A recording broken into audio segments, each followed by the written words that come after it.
জন্য বাংলাদেশ এখন স্থিতিশীল অবস্থায় আছে।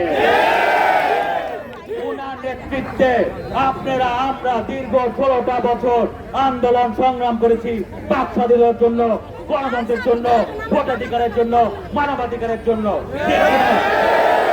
তারেক রহমানের বিকল্প কেউ না। অতএব যারা এই ধরনের অবমাননাকর বক্তব্য দিচ্ছে, যারা এই সব অপপ্রচার চালাচ্ছে, আপনারা এইসব থেকে বিরত থামেন।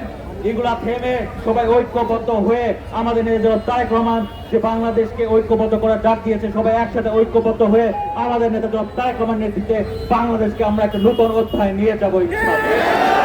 দেশ নায়ক জনাব তারেক রহমানের বিরুদ্ধে কোনো অপপ্রচার কেউ চালাবেন না।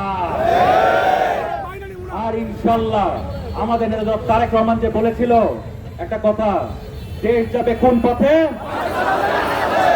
দেশ যাবে কোন পথে, এই কথার ভিত্তিতে আমাদের নেতা তারেক রহমানের কথার ভিত্তিতে স্বৈরাচার শব্দকে পালাইতে হয়েছে না।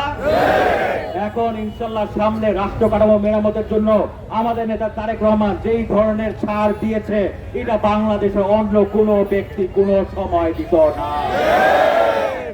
এইভাবে আমরা ইনশাআল্লাহ এই কেরানীগঞ্জ ঢাকা 2 আসনকে বাংলাদেশকে একটি সন্ত্রাস মুক্ত, নারী নির্যাতন মুক্ত, শিক্ষিত উন্নত এলাকা, মাদক মুক্ত একটি সুন্দর বাংলাদেশ আমাদের নেতা জনাব তারেক রহমানের নেতৃত্বে আমরা সবাই মিলে গড়ে তুলব ইনশাআল্লাহ।